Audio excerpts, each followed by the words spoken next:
ಬೆಳಗಾವಿಯಲ್ಲಿ ಆಟವಾಡ್ತಾ ಇದ್ದಂತಹ ಸಂದರ್ಭದಲ್ಲಿ ಕಾಲು ಜಾರಿ ಬಾವಿಗೆ ಬಿದ್ದು 10 ವರ್ಷದ ಬಾಲಕ ಪ್ರಾಣವನ್ನು ಕಳೆದುಕೊಂಡಿದ್ದಾನೆ. ಅಕಿಯಾಡ್ ಜಾರೆ ಮೃತಪಟ್ಟಂತಹ ಬಾಲಕ. ಬೆಳಗಾವಿಯ ಮೂಡಲಗಿ ಠಾಣಾ ವ್ಯಾಪ್ತಿಯಲ್ಲಿ ಇಂಥದ್ದೊಂದು ದುರ್ಘಟನೆ ನಡೆದುಬಿಟ್ಟಿದೆ. ಬಾಲಕ ಆಟವಾಡ್ತಿದ್ದಾಗ ಚೆಂಡು ಬಾವಿಯ ಹತ್ರ ಹೋಗಿತ್ತು.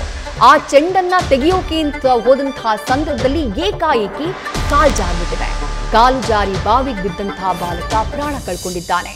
ಸದ್ಯ ಸ್ಥಳೀಯರ ಸಹಾಯದಿಂದ ಬಾಲಕನ ಹುಡುಕಾಟ ನಡೀತಾ ಇದೆ. ಪೊಲೀಸರು ಅಗ್ನಿಶಾಮಕ ಸಿಬ್ಬಂದಿ ಶೋಧ ಕಾರ್ಯಾಚರಣೆಯನ್ನ ಮಾಡ್ತಿದ್ದಾರೆ.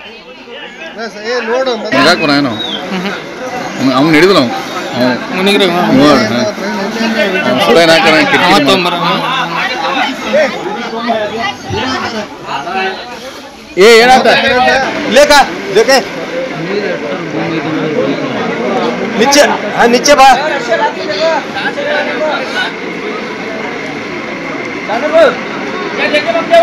ಡೀಟೇಲ್ಸ್ ನಮ್ಮ ಪ್ರತಿನಿಧಿ ಶ್ರೀಕಾಂತ್ ನೀಡ್ತಾ ಹೋಗ್ತಾರೆ. ಶ್ರೀಕಾಂತ್, ಎಷ್ಟು ಹೊತ್ತಿಗೆ ಆಗಿರುವಂತಹ ಘಟನೆ ಇದು? ಬಾಲಕ ಬಿದ್ದಂತಹ ಸಂದರ್ಭದಲ್ಲಿ ಅಕ್ಕಪಕ್ಕದಲ್ಲಿ ಯಾರು ಇರ್ಲಿಲ್ವಾ? ಆ ಬಾವಿ ಎಷ್ಟು ಆಳ ಇದೆ? ಏನ್ ಮಾಹಿತಿ ಸಿಗ್ತಾ ಇದೆ? ನೋಡಿ ವಿದ್ಯಾ, ಇದು ಬೆಳಗಿನ ಜಾವ ನಡೆದಿರುವಂತಹ ಘಟನೆ. ಏನು ಬೆಳಗಾವಿ ಜಿಲ್ಲೆ ಮೂಡಲಗಿ ಪಟ್ಟಣದ ಲಕ್ಷ್ಮೀ ನಗರದ ನಿವಾಸಿಯಾಗಿರುವಂತಹ ಅಕ್ಕಿಯಾರ್ ಜಾರೆ ಅನ್ನೋ 10 ವರ್ಷದ ಬಾಲಕ ಆ ಆಟವನ್ನ ಆಡ್ತಿರ್ತಾನೆ. ಅಂದ್ರೆ ಚೆಂಡಿನ ಆಟವನ್ನ ಆಡ್ತಕ್ಕಂತ ಸಂದರ್ಭದಲ್ಲಿ ಚೆಂಡು ಏನಂತಂದ್ರೆ ಮುಂದೆ ಹೋಗುತ್ತೆ. ಆ ಬಾವಿ ಹತ್ತಿರ ಹೋದಂತ ಸಂದರ್ಭದಲ್ಲಿ ಅದನ್ನ ಬೆನ್ನಟ್ಟಿ ಹೋದಂತ ಬಾಲಕ ಏನಿದ್ದಾನೆ ಅದನ್ನ ತೆಗೆದುಕೊಳ್ಳಿಕ್ಕೆ ಹೋಗ್ತಾನೆ. ಆ ಸಂದರ್ಭದಲ್ಲಿ ಕಾಲು ಜಾರಿ ಏನಂತಂದ್ರೆ ಬಾವಿಗೆ ಬಿದ್ದು ಮೃತಪಟ್ಟಿರುವಂತದ್ದು.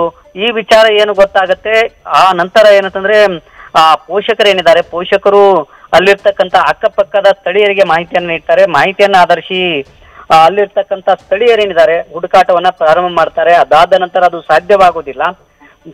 ಆ ಸಂದರ್ಭದಲ್ಲಿ ಏನಂತಂದ್ರೆ ಏನು ಅಗ್ನಿಶಾಮಕ ದಳದ ಸಿಬ್ಬಂದಿಗಳಿಗೆ ಮಾಹಿತಿಯನ್ನ ರವಾನೆ ಮಾಡಿದ ನಂತರ ಅವರು ಅಗ್ನಿಶಾಮಕ ದಳದ ಸಿಬ್ಬಂದಿಗಳು ಸತತವಾಗಿ ಹುಡುಕಾಟಿದ ನಂತರ ಈಗ ಮಗುವಿನ ಮೃತದೇಹವನ್ನ ಹೊರಗೆ ತೆಗೆಯಲಾಗಿದೆ. ಈ ಕುರಿತಂತೆ ಮೂಡಲಗಿ ಠಾಣೆಯಲ್ಲಿ ಪ್ರಕರಣವು ಸಹ ದಾಖಲಾಗಿರುವಂತದ್ದು. ವಿದ್ಯಾ, ಥ್ಯಾಂಕ್ ಯು ಶ್ರೀಕಾಂತ್ ತಮ್ಮೆಲ್ಲ ಡೀಟೇಲ್ಸ್ಗೆ. ನ್ಯೂಸ್ ಫಸ್ಟ್ ನಿರ್ಭೀತಿಯಿಂದ ನಿಮ್ಮ ಪರವಾಗಿ.